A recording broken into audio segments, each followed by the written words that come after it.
Today on the Trent Out Loud podcast. What does sending a cease and desist to French Montana have to do with you? French Montana hasn't said anything about it. Ross is a bandwagon rapper, jumped on the Drake hating bandwagon like everybody else that's involved in this beef. What up? It's your boy Trent Out Loud, and I'm back with another episode. All right, it's Friday morning. The weekend is here. I got a good show set up for you guys today, and it will get you through your day and on to the big weekend.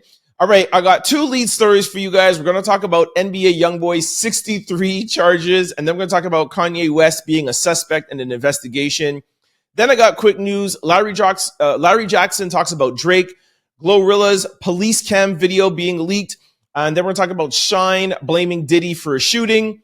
Then we got speed news. We got Drake, Usher, Nicki Minaj, Dame Lillard, Rihanna, and Donald Trump. Stay tuned for quick news. Trust me, it's dope. Then we got question of the day, and of course, we're going to close out with sports news. Y'all know what time it is. Turn your TVs, devices, or your radios up. I'm about to start this show. Let's go. NBA YoungBoy faces 63 charges, including his alleged involvement in a prescription drug fraud operation. All right, we talked about NBA YoungBoy yesterday, but when it broke yesterday, we didn't have the details. So I have a little bit more details. Let me read the story to you guys. On Tuesday, NBA YoungBoy was taken into custody in Utah for multiple felonies. Of the many charges he is facing, he is being accused of being involved in an alleged prescription drug operation. According to KWTVT News, the county sheriff office identified YoungBoy as a suspect in an investigation into prescription fraud. The operation involves individuals calling in fraudulent prescription drugs as real doctors, under real doctors' names, and using fake patients' names and dates of birth. Associates allegedly connected to the rapper would pick up the prescriptions from various pharmacies. Yo, are you guys listening to what NBA YoungBoy is doing? This guy is calling pharmacies as doctors and ordering prescriptions for fake patients with fake birthdays and then sending his boys to go and pick it up. Yo, this guy is a multimillionaire. Like, what is he doing, man? Anyways, Fox 13 now reports that a police report alleges the rapper called in prescriptions supposedly for a 74-year-old woman to a pharmacy in September. They said he claimed to be a physician in the Provo area using a valid DEA number and an NPI number, whatever the hell that is. I can't believe this story, man. The pharmacy noticed that the phone number did not match the number of the doctor's clinic, so they called the doctor directly. The county sheriff office said the vehicle that the woman arrived in to pick up the drugs was registered to NBA YoungBoy. Police said that YoungBoy denied any involvement in a prescription fraud case, but they found the prescription bottle of phetomedicine in his home with the name of the patient on the bottle. This guy is crazy, man. Him and his crew are calling in, getting prescription drugs, picking it up, pretending to be 75-year-old ladies, getting the prescription, and then leaving the bottles in their home with the labels on it. Like, this is nuts.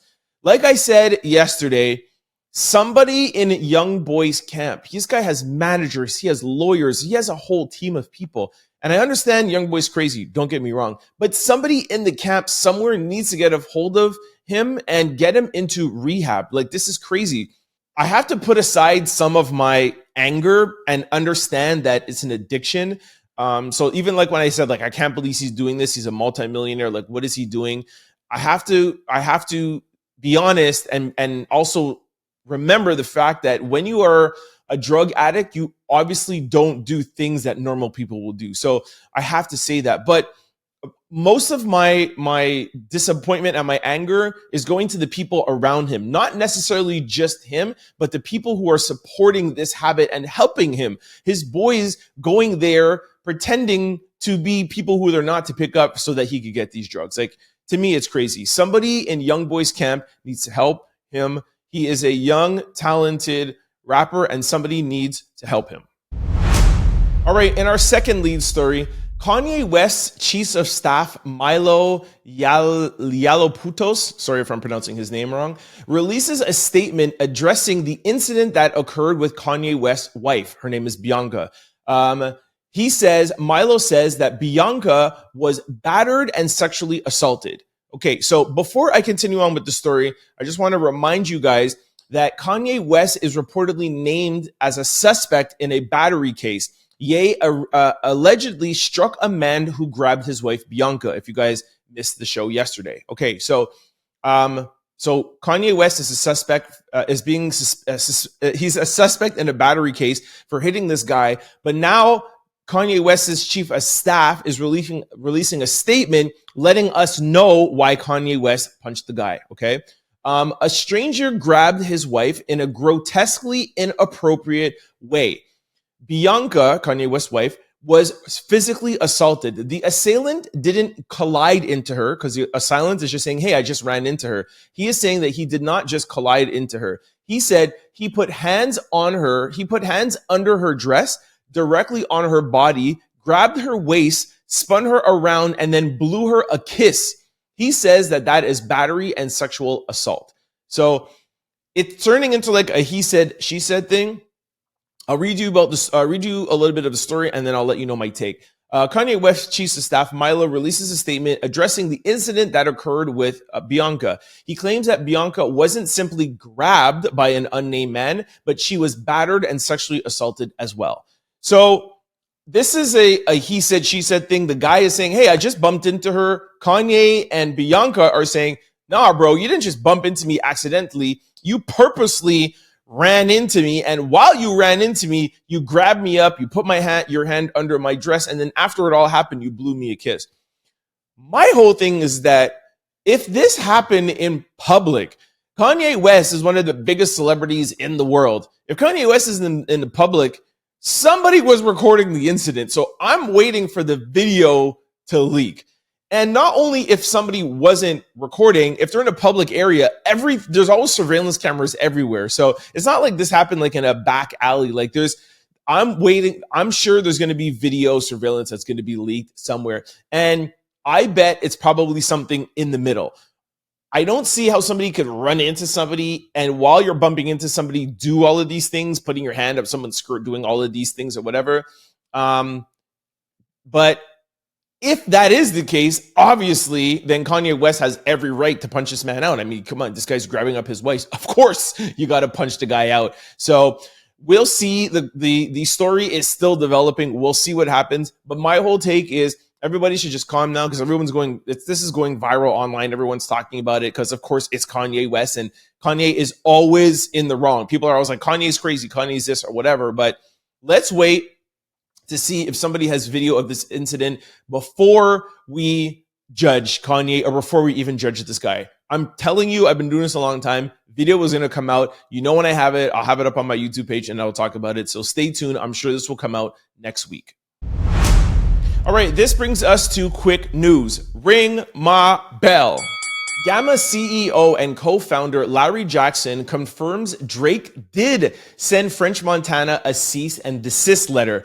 All right, so this is a little bit of an update in the Drake and Kanye beef. Well, actually, really like Drake and Ross, actually. I have a little clip from the Joe Budden show, but if you guys remember, Rick Ross said the reason why he unfollowed Drake is because Drake sent French Montana a cease and desist, and they're all crew, so why are you sending a cease and desist? He's saying like, yo, Drake is snitching. And everybody was like, we don't know if that's true. Here's Larry Jackson on the Joe Budden podcast confirming what Rick Ross said was true. Take a listen. I'll give you one answer to that question, which doesn't pick a side or anything. The cease and desist letter was a real thing. I thought that was really funny.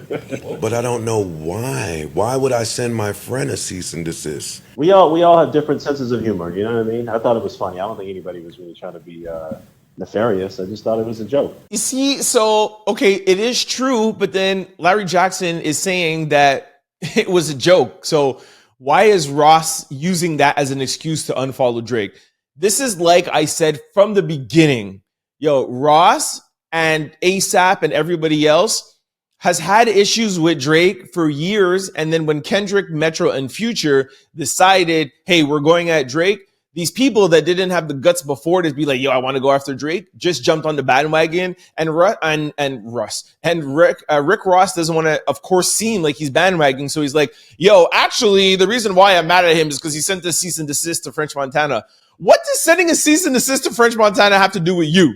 And if Larry Jackson is the one saying, well, yo, it's a joke, I didn't take anything by it. French Montana hasn't said anything about it. So why is Ross like Ross is, dude, this is horrible. Like, your diss track was dope, but that excuse for getting in the beef is horrible. Just come out and say, yo, I haven't liked Drake for a while. I'm jealous of Drake's success or whatever, blah, blah, and come and diss him. You know what I mean? Like, it's whack to use this as an excuse. And if you ask me, this Larry Jackson podcast confirms what I've been saying all along. Ross is a bandwagon rapper, jumped on the Drake hating bandwagon like everybody else that's involved in this beef. All right, and our second quick story, body camera footage shows the moment GloRilla was arrested for DUI. All right, I cannot play the entire video on the show. I'm actually gonna do a new thing. I'm gonna start posting the full clips of videos on my Instagram page. So if you want to see the full video, go to my Instagram, Trend Out Loud. I'm gonna play a little clip. If you have 5 minutes, please go to my Instagram and watch this video of GloRilla getting pulled over by the cops. It's hilarious. She's in the car being like, yo, do you know who I am? You've seen me on your TV. She's drunk. She takes like a field sobriety test.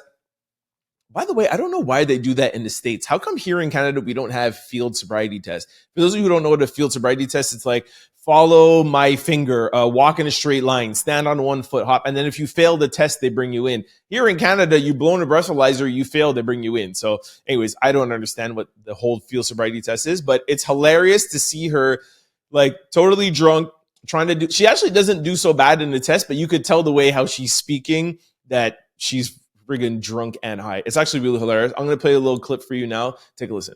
I'm just going to ask you a few questions, okay? Okay. All right. How many drinks did you have today? I'm cool. Cool. Yeah, I ain't drunk or nothing. Not only can I smell alcohol coming from your breath, but I can also smell marijuana coming from this car. Okay? Do you know who I am? No, I don't. No, ma'am. Oh. How many drinks did you have? I'm not drunk. Yo. You're drunk, right? The minute you answer the question like that, you're drunk. It's already over, done. You're going to jail. Like, come on, that's 101. How many drinks did you have? Yeah, I ain't drunk. Yo, shout out to Glo. You know I love Glo, but you were wrong for that one, yo. All right, in our third quick story, President Biden weighs in on the conversation surrounding gender pay equality in sports. Joe wrote this on Twitter. Women in sports continue to push new boundaries and inspire us all. But right now, we're seeing that even if you're the best, women are not paid their fair share. It's time to give our daughters the same opportunities as our sons and ensure women are paid what they deserve. I'll read to you a little bit of the story. President Joe Biden said in a statement on X calling for female athletes to be paid what they deserve amidst the revelation that the WNBA rookies' contracts have low salaries. I talked about that a couple of days ago, okay? For example, Caitlin Clark is getting paid $75,000 a year, all right? This isn't the first time President Joe Biden has addressed the gender pay gap. The Biden administration has previously issued an executive order addressing pay equality and transparency. 2 years ago, the Equal Pay Day of 2022 was President Biden issued an executive order advising the federal government to eliminate discrepancy pay practices. The president's Investing in America agenda also addresses gender pay equality. So actually in sports news, I'm actually going to tell you guys something about Nike and Clayton Clark, so stay tuned for that. But I love what Joe said, and you guys know how much I've been talking about the WNBA and supporting Angel Reese, Caitlin Clark, Camila Cardoza, and all of the female athletes at college NBA. You guys know I've been a huge supporter, but you cannot come out and say, well, women need to have equal pay in basketball or in sports. Women have equal pay in the boardroom, 100%, CEOs, 100%. But you can't come out and say the WNBA needs to give equal pay like how the NBA players are being played. It's a completely different league. It's a completely different TV contract. The TV contract that the NBA gets is billions and billions of dollars. The WNBA is first of all, a new league. They've only been around 25 years. The NBA has been around 3 or 4 times that. And like I said, when the NBA first started out in Michael Jordan's era, he wasn't getting paid like what LeBron and these guys are getting paid, $200 and $300 million. Jordan, his whole entire career got paid $91 million. LeBron James gets close to $80, $70 million a year, almost what Jordan made in his whole time. So the WNBA, it's going to take time, and it's going to take players like this, like the 3 that I just named, to bring viewership and now bring TV audience. And 10 years or 15 years from now, they'll have bigger TV contracts and they'll be able to get paid more. So I love where Joe's heart is at, but you cannot sit down here and say that the WNBA or that there's a pay gap in women's sports. It has nothing to do. It's not a prejudice against women. And you guys know I'm always for women rights and female rights. But this is a business, and if the WNBA only makes a certain amount of money, they cannot pay their players more than they're bringing in. It just doesn't make sense from a business standpoint. But shout out to Joe for putting this in, but that's just my 2 cents. Like, if you make $1 million, you can't pay your players more than $1 million. You can't pay them more than they're bringing in, and that's it. All right, in our 4th and final quick story, Shyne says everybody knew he was the fall guy in the 1999 club shooting involving Diddy. Victims say she's willing to have the bullet fragments in her face removed to prove Diddy did it.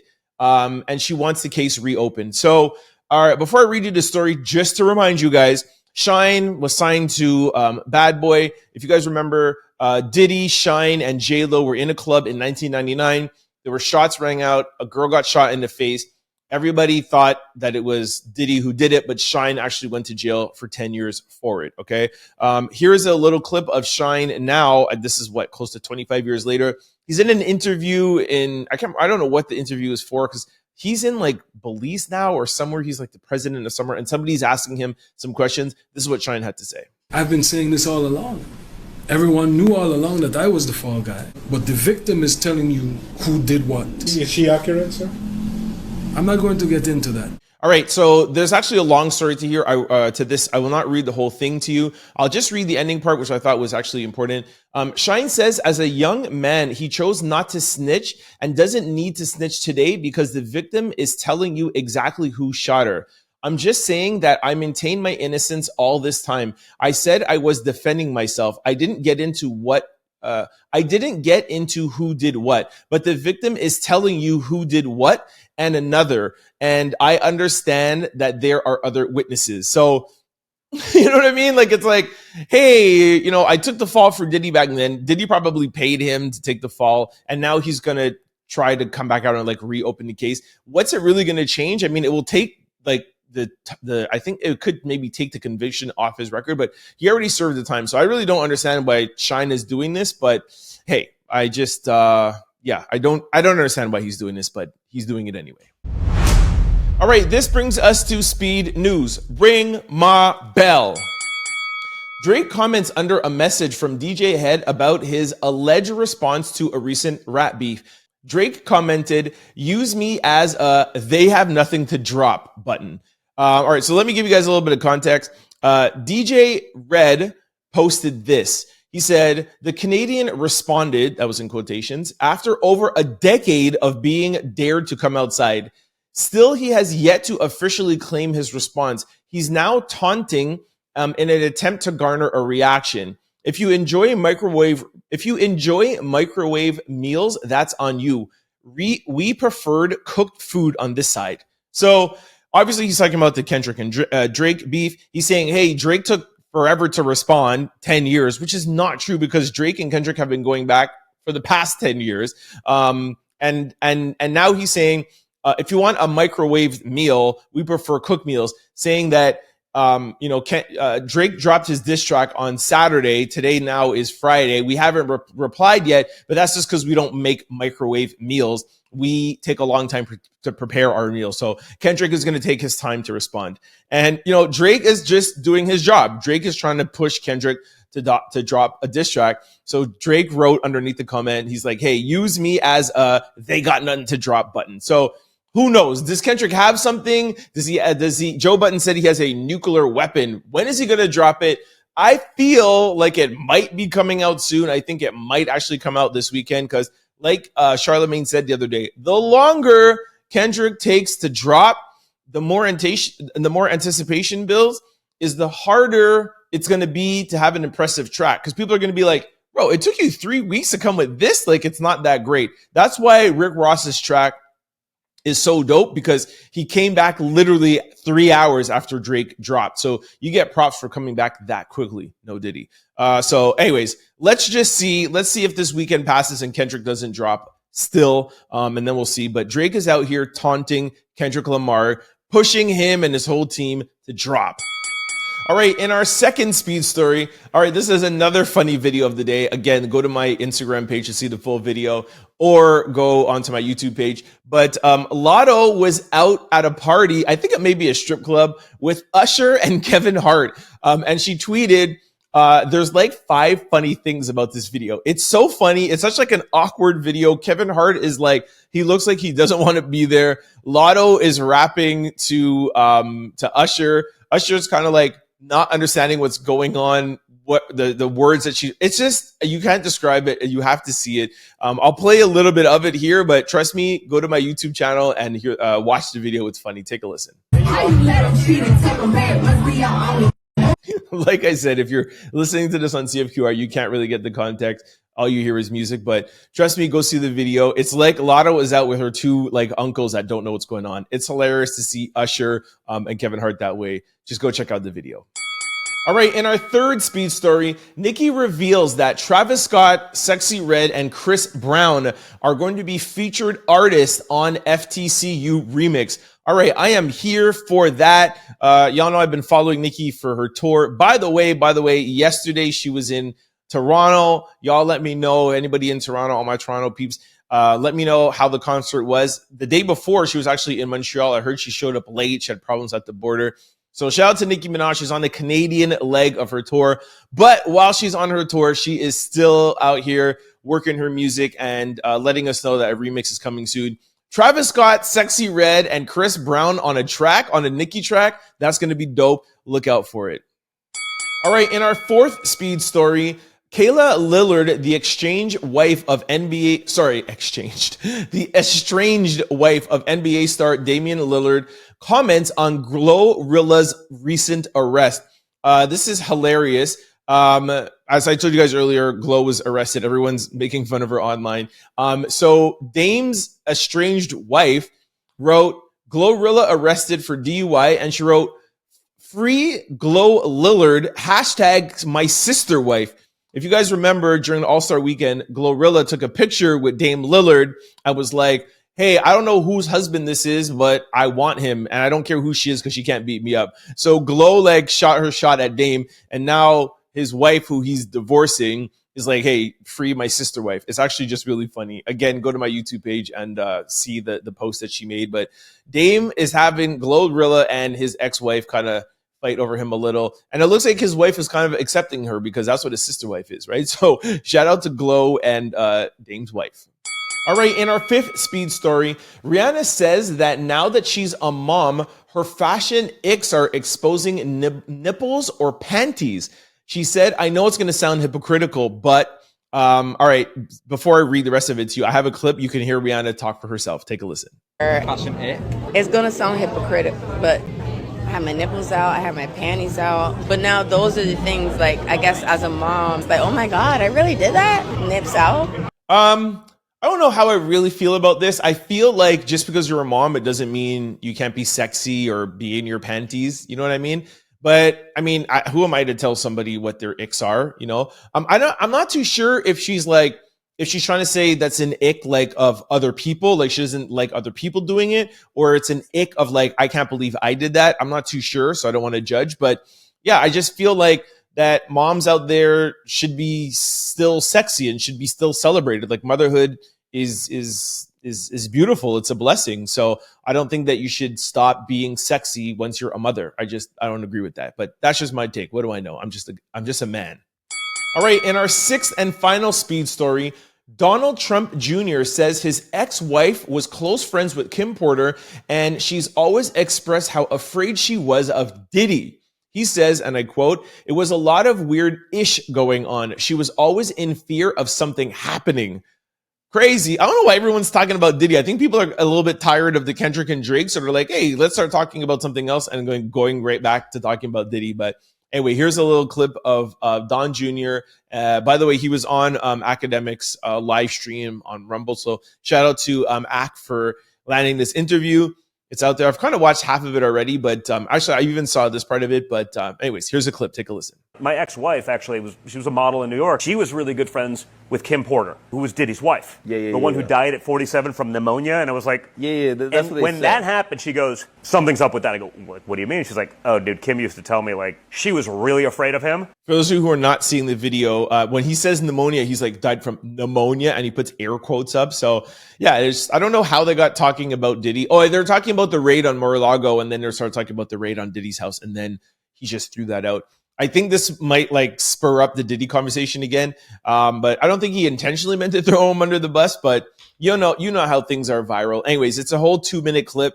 Like I said, if you want to see it, the full thing, go to my Instagram, Trent Out Loud, and check it out.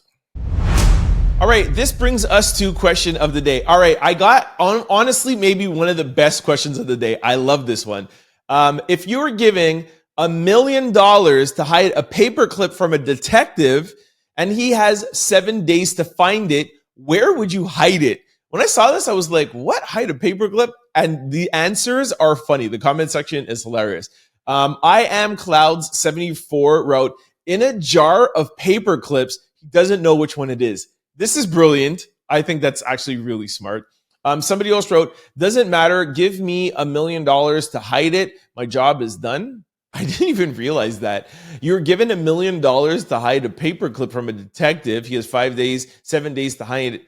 But I mean, you're just that's playing semantics here. Like you obviously, if he finds it, you got to win the money back. Like this guy's just trying to be slick. But technically he is right because the question doesn't say if you lose, you get the money back. Brandon Lapou, old 82 wrote, why should I tell where I hid the paperclip on social media? Okay, funny. Somebody said I can't read that on the radio. It's something, anyway, I'm sure you can figure it out. It's a woman and she's saying something that I can't say on the radio. All right. Somebody said I'd flush it down the toilet. Okay. I thought these answers were going to be a lot better, man. This is not all that great. Somebody said in the electrical outlet, if he finds it, he loses. If he doesn't, I win. Ugh, this is not good, man. All right, somebody wrote, wherever my father went, he still hasn't been found. Okay, I'm sorry I let you down, guys. These comments are not that great today. Euro Biker wrote, on his clipboard with a file about the case. Okay, not bad. Somebody said, under Epstein's client list. Oh my gosh. Somebody wrote in his wife's panties. These are horrible comments. Sorry that I built you guys up. But yeah, no good comments today. Boo. And also too, I'm not telling you where I hid it because then you'll know where I hide my stuff and I'm not giving you that information. I have no answer either. I'm joining the people in the comment section and not giving good answers. All right, this brings us to sports news. Guys, it's with a heavy heart that I report to you, I'm sure some of you probably already know, but Zion will not be playing on Friday night. Well, tonight. Zion will not be playing tonight for the Pelicans. And Jimmy Butler, playoff Jimmy, will not be playing for the Miami Heat. Yo, I was so excited to watch these games tonight, man. Oh, this breaks my heart, man.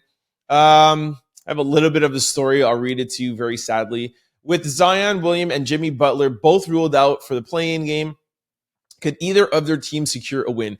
The Miami Heat suffered a heartbreaking defeat against Philadelphia Wednesday night in a play-in tournament. The worst news that the team could receive came yesterday morning when they found out that shooting guard Jimmy Butler will not be able to play Friday night against Chicago Bulls with an MCL injury suffered in the second quarter. Oh, breaks my heart, man. All right, so for sure, automatically, Bulls are going to win. We all know that. Then, and it says the rest of the story is, who cares? I don't even want to read it. I'm seriously just depressed, man. Anyways, and then Pelicans and the Kings. We all know Pelicans are going to win. So that's it from my sport update on play-in. I was so hype about the play-in tournament. I love the play-in tournament. This whole week has been disappointed. All the games sucked. None of my teams won. I'm just disappointed. Anyways, let me move on to my second sports story. It's actually a little thing. I alluded to it earlier. And I wanted to talk to you guys about Caitlin Clark, and about her, you guys making fun that she's making fun of her only making $75,000 a year and her whole entire contract only being worth $300,000. Listen to this. Caitlin Clark is nearing an 8-figure endorsement deal with Nike. She is set to receive her own signature shoe. It's exactly what I told you guys last week. Oh, you want to sit down there and talk about the money she's making from the WNBA? She's going to be making so much money over endorsement deals. It's the same thing like LeBron James. He makes a fraction of what he makes from the NBA. He makes double, triple of what he makes in the NBA in endorsement deals. Same thing with Tiger Woods. They make money, sure, but they make 10 times the amount of money endorsement deals. So for all of you guys in the comment section laughing at Caitlin Clark, all you guys saying, oh, women, equal pay or whatever, Caitlin Clark is going to get paid off of endorsement deals. So is Angel Reese. So is Camila Cardoso. They're all going to make their money. Now, if Nike doesn't give her the same deal like they give LeBron or any other athletes, then you have something to say, because this is not a TV rate or like the WNBA. This is Nike. And they're saying already she's getting an 8-figure endorsement deal. So shout out to Caitlin Clark. Shout out to all the girls in the WNBA. Get your money, sis. All right. That's it for me. That's the show. It's the weekend. I'm signing off. Thanks for hanging with me all week. Like I always do, I got to remind you guys, for those of you who are listening on CFQR600.com or 600 AM, thank you for tuning in for every weekday from 11 to 12. If you cannot catch me on the radio from 11 to 12, you can always listen to the Trent Out Loud podcast on YouTube or on podcast platforms. Just search Trent Out Loud. It's there on demand whenever you're ready to listen to the show, and vice versa. If you're listening to this on YouTube or on podcast platforms, please try to check me out weekdays on CFQR600.com. We play this podcast, but we also infuse it with 90s and 2000 hip hop and R&B. It's actually a really dope show. So catch me anywhere in the world on any device, CFQR600.com. Check me out. That's it. Have a great weekend. Be safe. Peace. Don't forget to like, comment, and subscribe. It's your boy, Trent Out Loud. Peace.